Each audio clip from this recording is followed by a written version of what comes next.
Soy Mr. Snake. Bienvenidos a Asesinos en Serie Volumen 5. Aviso importante. Los siguientes relatos pueden herir la sensibilidad gravemente. Recomendado para mayores de 18 años. ¿Cómo pueden ser los asesinos tan malos?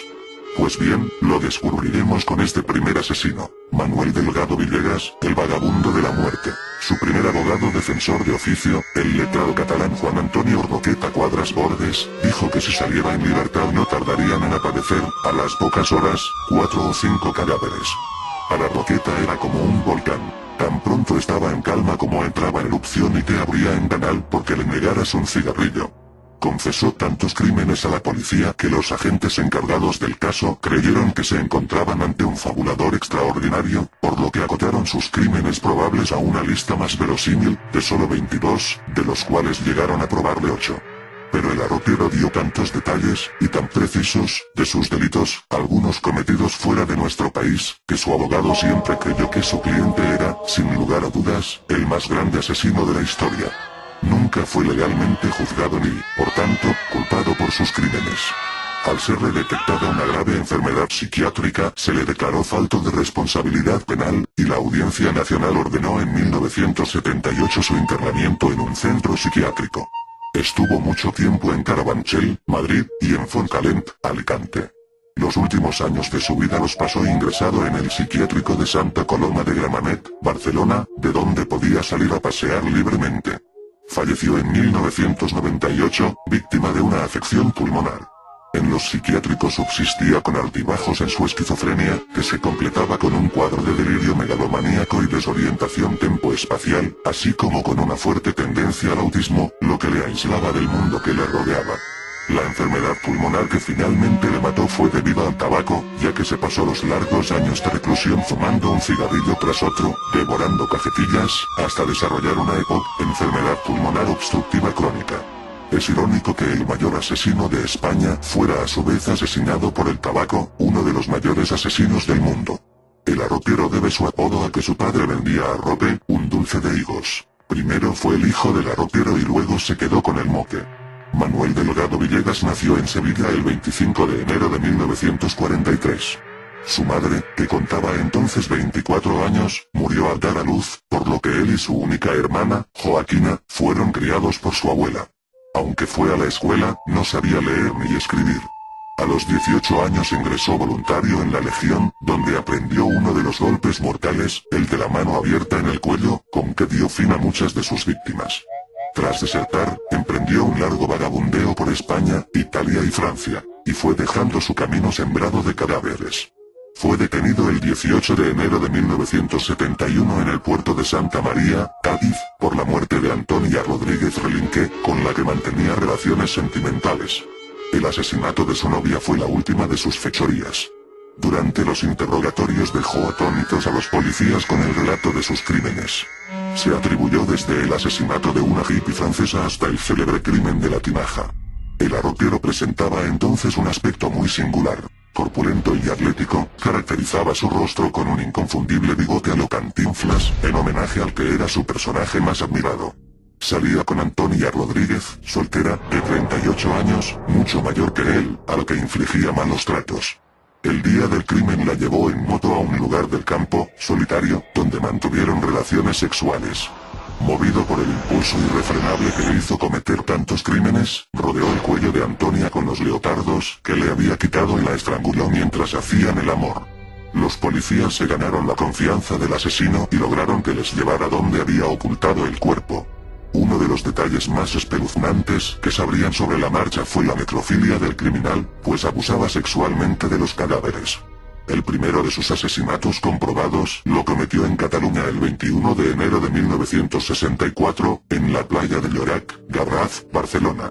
Se acercó a un hombre que dormía apoyado en un muro, el cocinero de 49 años Adolfo Folch Montaner, y le destrozó el cráneo con una piedra.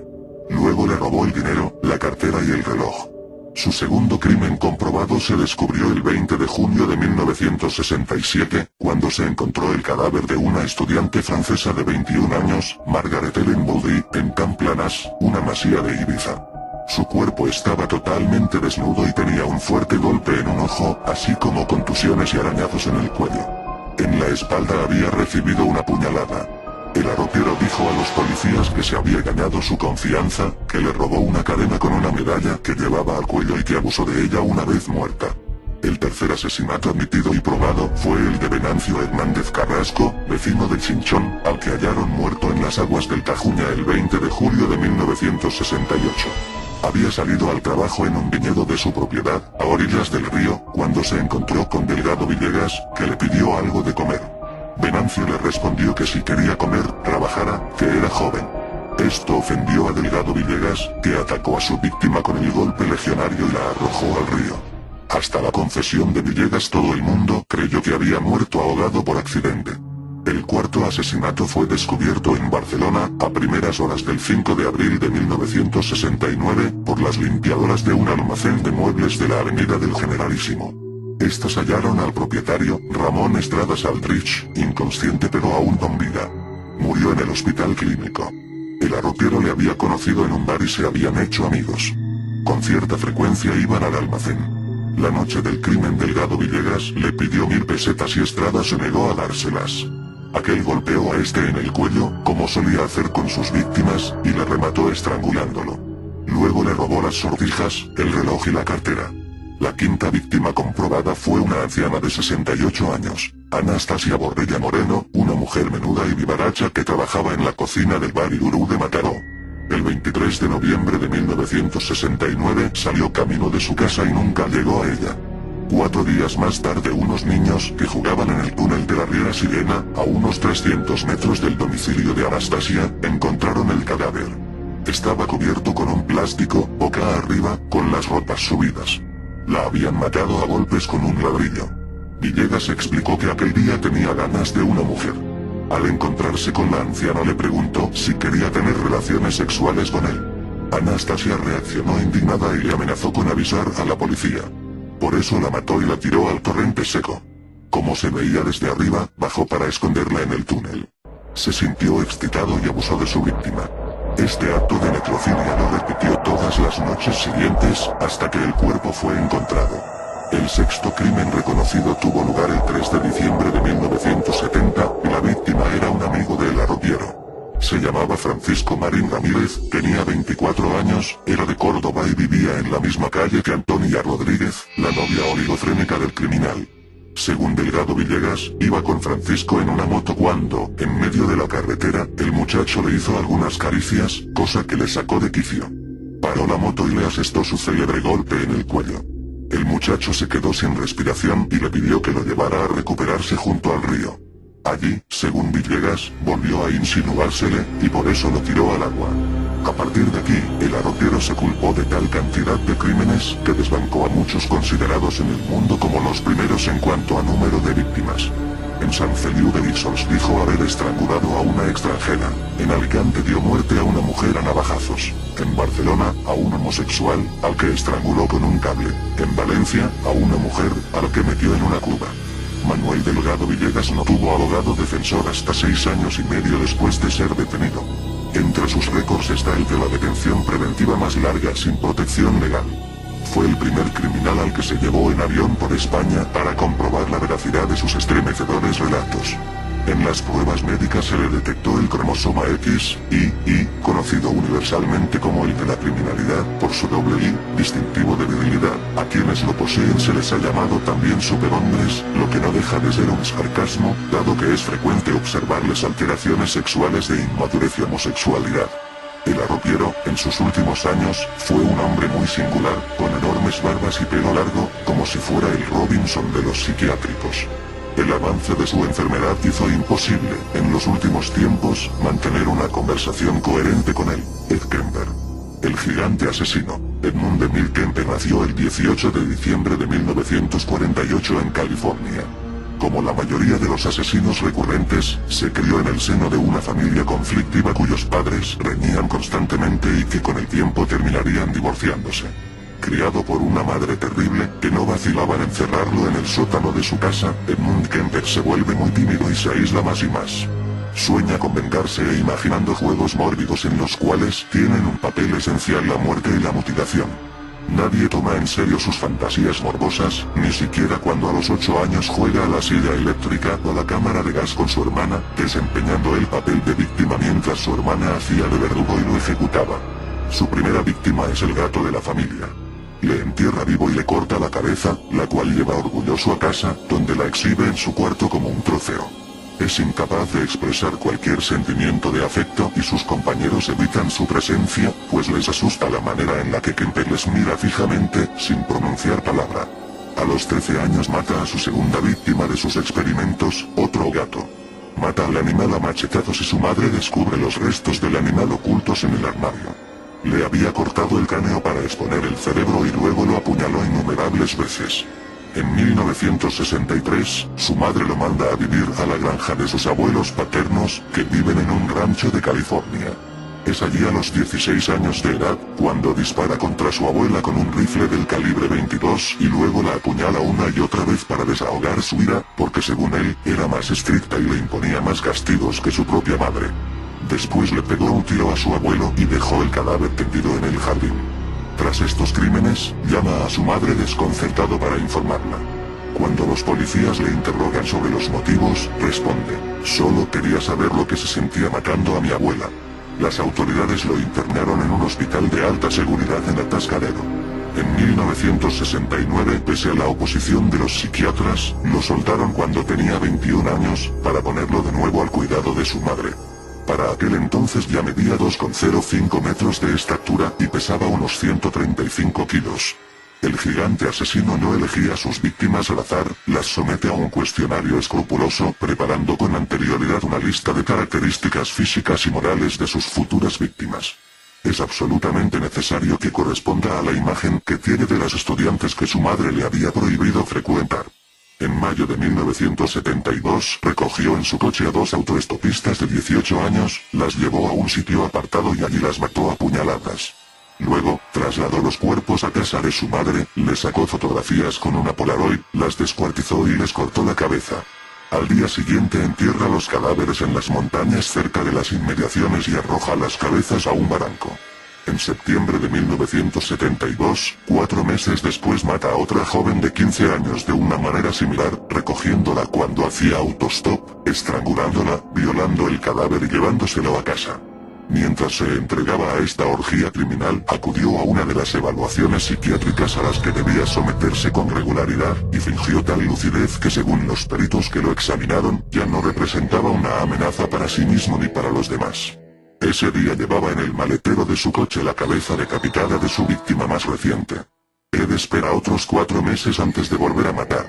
En febrero de 1973, amenaza a punta de pistola a otra estudiante para que se meta en el maletero.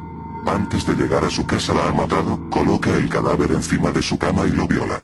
Desmiembra el cuerpo en la bañera y arroja los restos al mar, la cabeza la entierra al pie de la ventana del cuarto de su madre.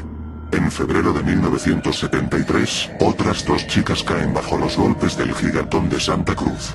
Kemper amontona los cadáveres en el maletero y regresa a casa de su madre, donde cena tranquilamente. Luego baja a decapitar los cuerpos. Finalmente Kemper mata a su madre a martillazos mientras dormía, antes de decapitarla y de violar su cadáver. Más tarde pone la cabeza de su madre sobre la repisa de la chimenea y le lanza flechitas mientras la insulta. Esa noche telefonea a una amiga de su madre y la invita a cenar. Tan pronto como se sienta la golpea, la estrangula y la decapita. Tras esto decide entregarse a la policía. El objetivo principal había desaparecido, dijo más tarde a la policía intentando explicar su decisión por entregarse. En sus confesiones posteriores reconoce que lo que más deseaba era saborear su propio triunfo sobre la muerte de los demás. Él vencía a la muerte y vivía mientras los demás morían. Esto actuaba sobre él como una droga, empujándolo a querer cada día más gloria en su victoria personal a la muerte. En vida, la muerte siempre estaba con él. Al preguntársele cómo reaccionaba cuando veía a una muchacha bonita en la calle, contestaba: "Un lado de mí dice, qué chavala tan atractiva, me gustaría hablar con ella, salir con ella, pero otra parte de mí se pregunta cómo quedaría su cabeza pinchada en un palo". Edmund Kemper fue declarado culpable de 8 asesinatos en primer grado. Cuando le preguntaron qué castigo pensaba que merecía, contestó que la muerte por tortura. Con 8 condenas por asesinato en primer grado, Kemper escapa a la pena de muerte porque acaba de ser abolida en el estado de California, donde más tarde fue restablecida. En 1978, Robert Ressler, psicólogo y criminólogo que acuñó el término de serial killer, y John Douglas, jefe de la Unidad de Ciencias del Comportamiento del FBI, que en aquella época estaban haciendo un estudio sobre la psicología del asesino en serie, decidieron interrogar a Kemper en su celda de California, en donde se encontraba cumpliendo varias condenas de cadena perpetua.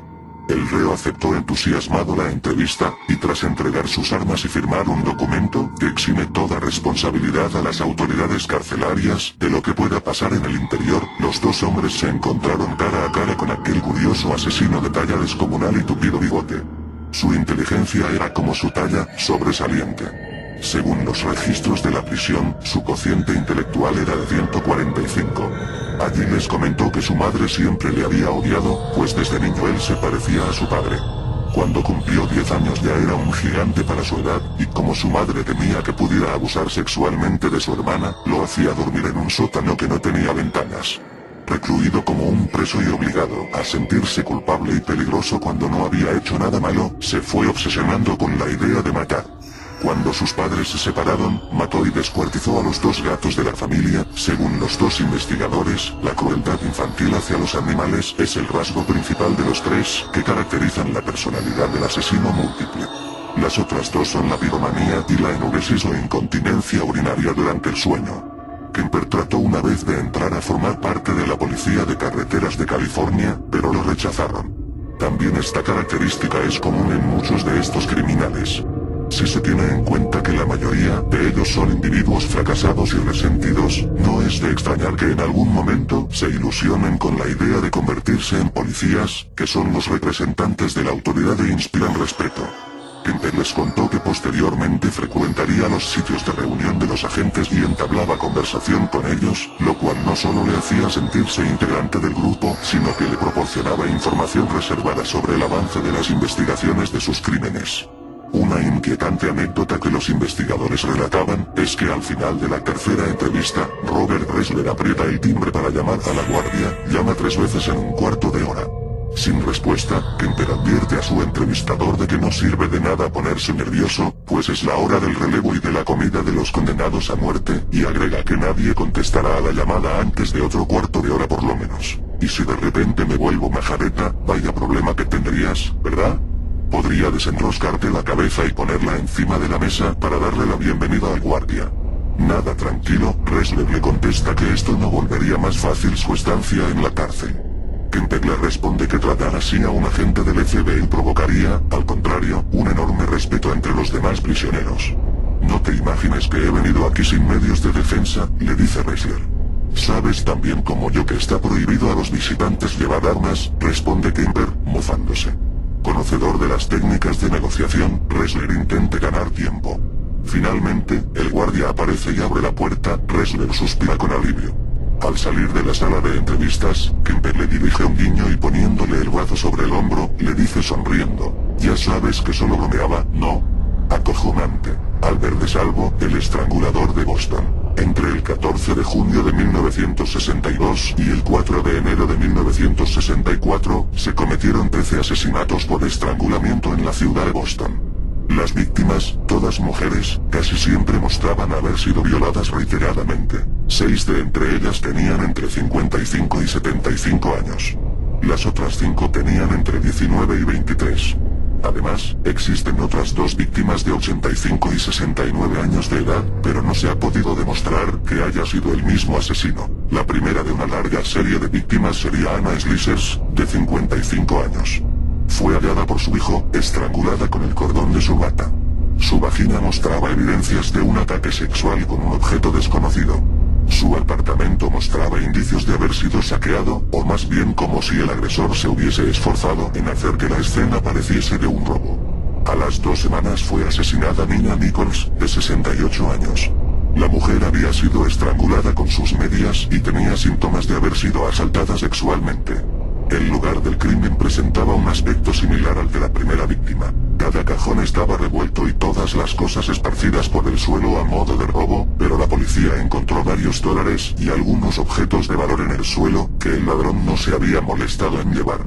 Ese mismo día, a unas 15 millas, Helen Blake, de 65 años, encontró una muerte similar. Su apartamento también había sido saqueado. La policía hizo sonar la alarma advirtiendo a todas las mujeres en el área de Boston a cerrar con llave todas sus puertas y ser extremadamente cautas con los extraños, mientras se daba comienzo a una dura investigación. Los detectives bostonianos comenzaron a interrogar a todos los hombres con antecedentes en el ámbito sexual. Exhibicionistas, violadores, agresores, mirones, lo que buscaban era una persona con trastornos mentales, posiblemente con un complejo de Edipo que odiase a su madre o a su mujer, y que por sus agresiones a hembras de edad considerada tratase de borrar la imagen de esa madre temida. Mientras la investigación se llevaba a cabo, siguieron apareciendo más cadáveres, todos ellos estrangulados y con salvajes muestras de violación. Pero no todas las víctimas eran mujeres blancas de edad avanzada. Las siguientes víctimas eran estudiantes de 20 y 30 años, entre las cuales también se hallaba una chica de color. En esta ocasión, el asesino dejó restos de semen en una alfombra cerca del cuerpo, y una vecina afirmó haber visto un hombre extraño en el edificio, que describió así: de unos 30 años, estatura media, pelo ondulado, chaqueta oscura y pantalón verde oscuro de trabajo. No mucho después, la policía encontró un nuevo cadáver con 22 puñaladas, además del estrangulamiento típico, pero no mostraba signos de violación. El cuchillo de la agresión fue hallado en la cocina. Solía estrangular y violar a sus víctimas. Los meses pasaban y la policía de Boston comenzaba a desesperarse. El asesino no dejaba pistas considerables para poder atraparle, y las mujeres seguían abriendo las puertas de sus casas a desconocidos a pesar de las advertencias de los agentes. El fiscal general de Boston, incluso, acudió a Peter Urquhart, un sensitivo con capacidades de evidencia, en 1961, para pedir su colaboración en la búsqueda del estrangulador de Boston. Para cuando Urquhart se unió a la policía, el estrangulador ya se había cobrado 11 de sus 13 víctimas. La policía entregó al detective psíquico las medias y pañuelos, con doble nudo, que el estrangulador utilizaba para asesinar a sus víctimas, con los que llegaba a acostarse toda la noche para impregnarse de su energía. Además facilitaron a Urquhart más de 300 fotografías de las víctimas y el lugar de los crímenes. En honor a la verdad debemos reconocer que Urquhart consiguió sorprender a los agentes, al facilitar datos concretos sobre algunos de los crímenes, que no se habían filtrado a la prensa ni, teóricamente, Urquhart podía conocer. De hecho, Urquhart tocaba las fotografías por el reverso, y era capaz de describir las escenas que recogían sin verlas. Más aún, llegó a identificar una foto que no tenía relación con el caso, y que la policía había colocado entre las demás, para sondear la autenticidad o falsedad de sus poderes. Así que, tras ganarse la confianza de los investigadores, no les faltó tiempo para proceder a una detención cuando el vidente apuntó a un fetichista, Thomas O'Brien, como el presunto homicida múltiple. No deja de ser interesante, desde el punto de vista criminológico, que la policía se decida a ejecutar una detención basada en el testimonio de un vidente. Esto es relativamente comprensible si analizamos en detalle el informe de Urquhart sobre O'Brien, en realidad un nombre falso facilitado por la policía para proteger la identidad del detenido. Murió apuñalado por su compañero de celda en 1973. Es cierto que los datos aportados por Urquhart sobre Thomas O'Brien resultaron absolutamente precisos. Lamentablemente no se trataba del asesino. Al menos no para la policía de Boston. Un día, una mujer dio la alerta a la policía que patrullaba por una de las calles bostonianas. Un hombre acababa de entrar en su casa y al ver que su marido también se encontraba allí, había huido corriendo. La descripción coincidía con el hombre que buscaban, y al poco tiempo Albert DeSalvo, el estrangulador de Boston, fue detenido. DeSalvo era un hombre de 29 años, casado, con 2 hijos y trabajaba como empleado en una fábrica de caucho. Nació en Chelsea, Massachusetts, el 3 de septiembre de 1931. Sus padres, Frank y Charlotte, tenían otros 5 niños. Su padre era un hombre gravemente abusivo que regularmente pegó a su esposa y niños. Pronto Albert se convirtió en un pequeño delincuente y fue arrestado más de una vez. Su madre volvió a casarse y prefirió dejar al joven delincuente de lado para no tener problemas en su nueva relación. Cuando cumplió los 18 años de edad, Albert se alistó en el ejército, y en Alemania conoció a su esposa, Irmgard B., una mujer atractiva de una familia respetable. Cuando tuvieron su primer hijo, la mujer tuvo tantos problemas en el parto que le aterraban las relaciones sexuales, cosa que enojaba a De Salvo, cuyo apetito sexual era anormalmente voraz y solicitaba sexo muchas veces al día, algunos días incluso 5 o 6 veces. Confesó que no recordaba haber cometido ningún crimen, que solo recordaba cómo iba a trabajar y volvía rápidamente a casa para jugar con sus hijos antes de que fueran a dormir. Además, se sentía muy disgustado por los crímenes que le contaba la policía. Un psiquiatra que colaboraba con la policía, James Brussels, llegó a hablar de personalidad múltiple, para luego determinar que era muy extraño que De Salvo, si tenía personalidad múltiple, no la mostrase en el curso de los exámenes psiquiátricos. Concluyó que en su caso, la causa de perturbación que le llevaba a olvidar lo que había hecho anteriormente era sin duda debido a una esquizofrenia. No un desdoblamiento, pero sí una ruptura de la personalidad. De Salvo fue considerado demente, pero fue condenado a cadena perpetua en 1966. En el psiquiátrico penitenciario murió apuñalado por un compañero de celda en 1973, de Bloody Benders. Cuando asesinar en serie es asunto de familia, no hay nada mejor que hacer las cosas en familia, incluso si de asesinar en serie se trata. Por lo menos eso debieron pensar los Benders, que tenían la costumbre de plantar en su huerta, entre nabos, patatas y coliflores, a los cadáveres de los incautos que caían en sus manos. El método de los Bender no podía ser más expeditivo. La joven Kate Bender, una hermosa y alta morena de ojos oscuros, había desarrollado fama como medium y sanadora. La profesora Kate Bender sabe curar enfermedades, la ceguera, las convulsiones y la sordera, rezaba el anuncio. Kate se promocionaba actuando en sesiones espirituales por los pueblos de los alrededores. También se afirmaba que por una cantidad adicional, quienes quisieran podían acostarse con ella. Con la excusa de ayudar a sus víctimas, las sentaba de espaldas a una cortina roja y las hipnotizaba. A una señal suya, un contundente ahora, aparecía un mortífero brazo con un martillo que se abatía sobre los desprevenidos para matarlos. La puesta en escena de la familia incluía manifestaciones paranormales que elaboraban los propios miembros de la familia. Kate, una mujer muy guapa, era la líder de la familia. Ella se encargaba de atraer a sus pacientes y, también, gracias a su belleza a los hombres que querían volver a verla y se convertían así en sus víctimas. En la granja familiar también se servían comidas y poseían un negocio de venta de comestibles. Era una buena tapadera para unos asesinos que cuando se descubrió todo, en 1873, huyeron sin que jamás se supiera de ellos, por mucho que hubo cazadores de recompensas y partidas de vengativos familiares que quisieron encontrarlos.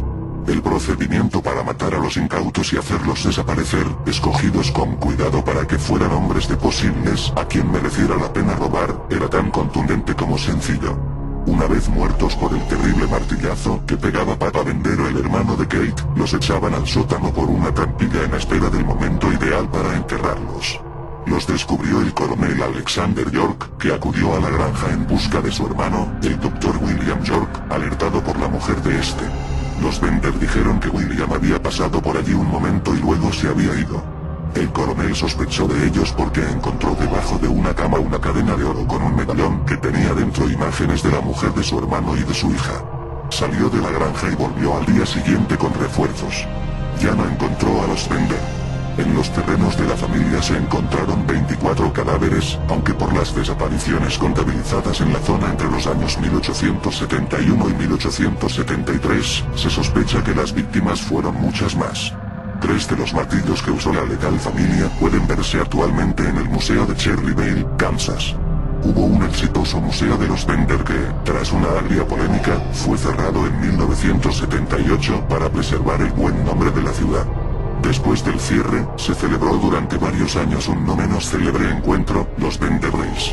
Increíble, hasta las familias matan en cadena, una familia de enfermos.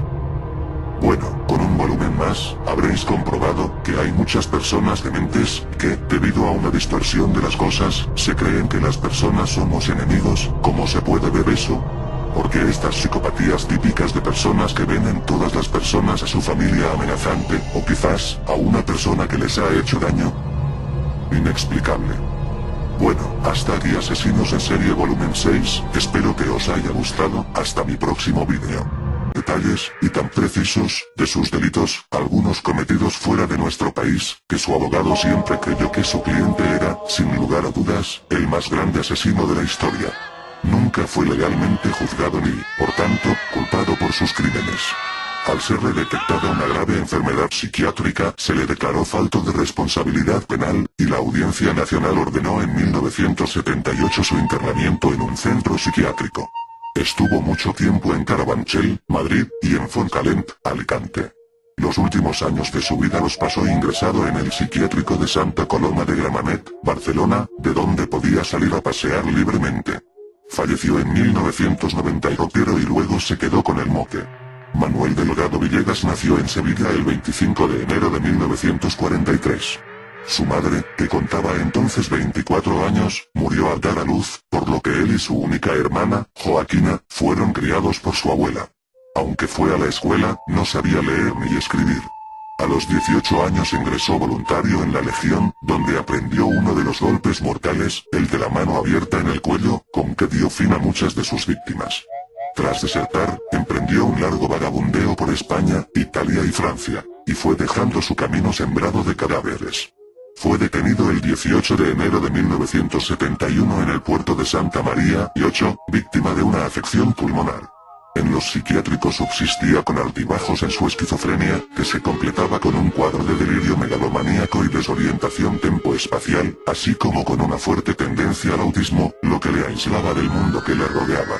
La enfermedad pulmonar que finalmente le mató fue debido al tabaco, ya que se pasó los largos años de reclusión fumando un cigarrillo tras otro, devorando cajetillas, hasta desarrollar una EPOC, enfermedad pulmonar obstructiva crónica. Es irónico que el mayor asesino de España fuera a su vez asesinado por el tabaco, uno de los mayores asesinos del mundo. El arropiero debe su apodo a que su padre vendía arrope, un dulce de higos. Primero fue el hijo del arroz. Pues bien, lo descubriremos con este primer asesino, Manuel Delgado Villegas, el vagabundo de la muerte. Su primer abogado defensor de oficio, el letrado catalán Juan Antonio Roqueta Cuadras Bordes, dijo que si saliera en libertad no tardarían en aparecer, a las pocas horas, 4 o 5 cadáveres. Para Roqueta era como un volcán. Tan pronto estaba en calma como entraba en erupción y te abría en canal porque le negaras un cigarrillo. Confesó tantos crímenes a la policía que los agentes encargados del caso creyeron que se encontraban ante un fabulador extraordinario, por lo que acotaron sus crímenes probables a una lista más verosímil, de solo 22, de los cuales llegaron a probarle 8. Pero el arropiero dio tantos